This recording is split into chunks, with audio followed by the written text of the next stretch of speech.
বিভিন্ন রাজনৈতিক দল নানা শ্রেণী পেশার মানুষ উপস্থিত হয়েছেন। কফি চলে এসেছে, এখন কফির স্টেজে নিয়ে আসছেন। কফির জন্য তৈরি করা এই মঞ্চে কফির নামানো হচ্ছে। দেশনেত্রী বেগম খালেদা জিয়া এদেশের এক ক্ষণজন্মা নেত্রী, বিএনপির চেয়ারপারসন, সাবেক 3 বারের প্রধানমন্ত্রী, এদেশের পার্টি মানুষের সাথে অবিচ্ছেদ্য যার সম্পর্ক, তিনি তার কফির এখানে এসে উপস্থিত হয়েছে। গতকাল ভোর 6টায় দেশনেত্রী বেগম খালেদা জিয়া পৃথিবী ছেড়ে চলে গিয়েছেন, ইন্তেকাল করেছেন। ইন্না লিল্লাহি ওয়া ইন্না ইলাইহি রাজিউন, ইন্না লিল্লাহি ওয়া ইন্না ইলাইহি রাজিউন। সম্মানিত সুধীবৃন্দ এবং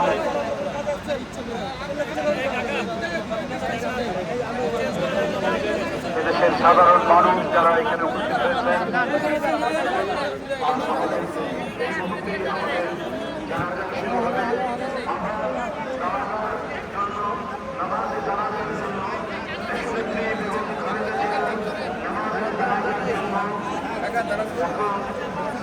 খুব সংক্ষিপ্ত তার কর্মময় জীবনের উপর খুব সংক্ষিপ্ত বক্তব্য রেখে অনুষ্ঠানটি পরিচালনা করবেন বিএনপির জাতীয় স্থায়ী কমিটির সদস্য, সাবেক রাষ্ট্রদূত জনাব নজরুল ইসলাম খান।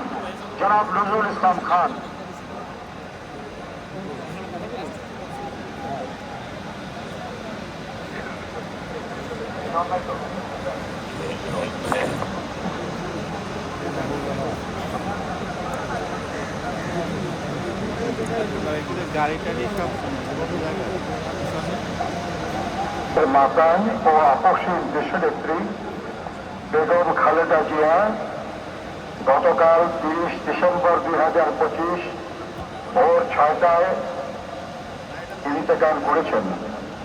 ইন্না লিল্লাহি ওয়া ইন্না ইলাইহি রাজিউন।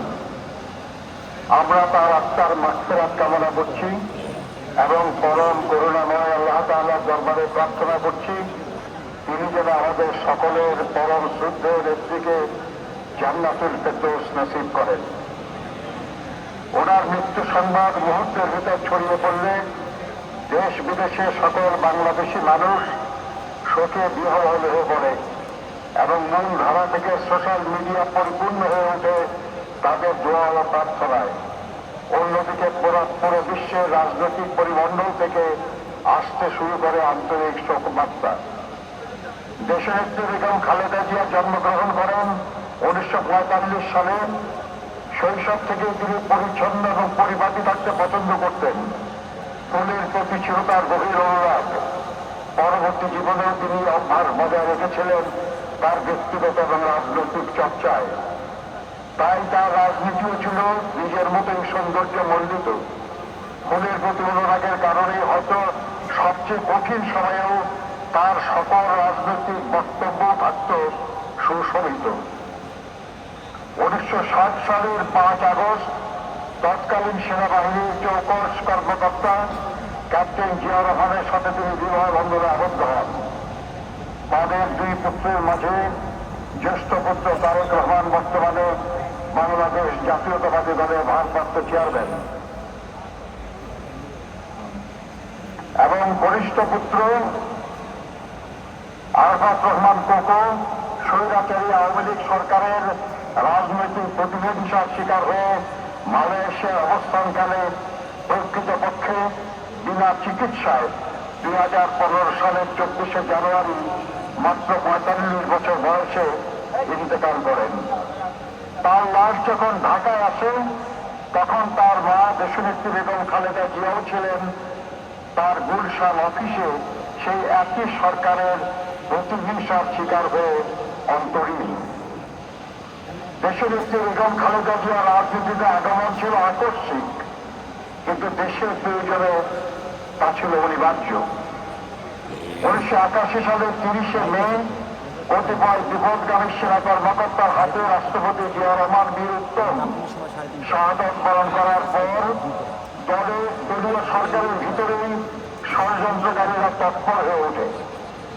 সাংগঠনিকভাবে বিএনপি এবং সরকার দুর্বল হয়ে পড়ে।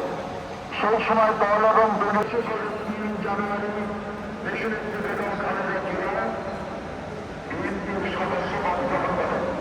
শুরু হয় তার রাজনৈতিক জীবনের ক্রান্তিভূমি চলা। পরস্য দলের প্রতিষ্ঠাতার স্ত্রী হয়ে দলের গঠনতন্ত্র সমুন্নত রেখে এই দলের ভাইস চেয়ারপারসন, ভারপ্রাপ্ত চেয়ারপারসন, তারপর দলীয় কাউন্সিলের নির্বাচিত চেয়ারপারসনের দায়িত্ব গ্রহণ করেন। তার 43 বছর রাজনৈতিক জীবনের 41 বছরই তিনি দেশের অন্যতম প্রধান রাজনৈতিক দল বিএনপির শীর্ষ নেতা হিসাবে নেতৃত্ব দিয়েছেন, দলকে সুসংহত করেছেন, শক্তিশালী করেছেন। দীর্ঘ 9 বছর স্বৈরাচারী উৎসবের বিরুদ্ধে অবিরাম লড়াই করে 1991 সালে অবাধ সুস্থ নিরপেক্ষ নির্বাচনের মাধ্যমে বিএনপিকে পুনরায় রাষ্ট্র ক্ষমতায় অধিষ্ঠিত করেন তিনি। জাতির কাছে তিনি পান আপসী দেশনেত্রীর মর্যাদা। দেশের মানুষের স্বার্থ রক্ষায় চির আপসী দেশনেত্রী দেশ বিদেশের কোনো অপশক্তির সামনে কখনো মাথা নত করেননি। কোন প্রলোভন, কোন ষড়যন্ত্র বা হুমকি তাকে তার জীবনের সেই দিন অব্দি আপসের পথ বেছে নিতে বাধ্য করতে পারেনি। তিনি বরাবর থেকে গেছেন দেশের মানুষের পাশে। তিনি বলতেন, বিদেশে আমাদের বন্ধু আছে, প্রভু নেই। জনগণের কল্যাণে গ্রহণ করেছেন একের পর এক যুগান্তকারী সব কর্মসূচি। উন্নয়ন সমৃদ্ধি অর্জনে তার সাফল্য বাংলাদেশকে বিশ্ব চিনেছিল ইমার্জিং টাইগার হিসেবে। জনগণের ভালোবাসার সিক্ত হয়ে প্রধানমন্ত্রী নির্বাচিত হয়েছিলেন 3 বার। প্রতিটি জাতীয় নির্বাচনে একজন ব্যক্তি যতটি আসনে প্রতিদ্বন্দ্বিতা করতে পারে তিনি তা করেছেন, এবং নির্বাচনে 5টি করে, এবং শুধু 2008 সালে 3টি আসনে প্রতিদ্বন্দ্বিতা করে সব কয়টি আসনে বিজয়ী হয়েছেন তিনি। জনগণের প্রকৃত সমর্থনে এবং বিপুল ব্যবধানে নির্বাচনে পরাজয়ের গ্লানি তাকে স্পর্শ করতে ব্যর্থ হয়েছে বারবার। জনপ্রিয়তার এমন দৃষ্টান্ত শুধু বাংলাদেশে নয়, বিশ্বে বিরল। তিনি ছিলেন বাংলাদেশের প্রথম এবং মুসলিম বিশ্বে দ্বিতীয় নারী প্রধানমন্ত্রী। গণতন্ত্রকে ভালোবেসে তিনি গণতন্ত্র পুনঃপ্রতিষ্ঠার জন্য লড়াই করেছেন এবং দায়িত্ব দিয়ে গণতন্ত্রকে কার্যকর করার উদ্যোগ দিয়েছেন বলেই দেশ বিদেশের গণতন্ত্র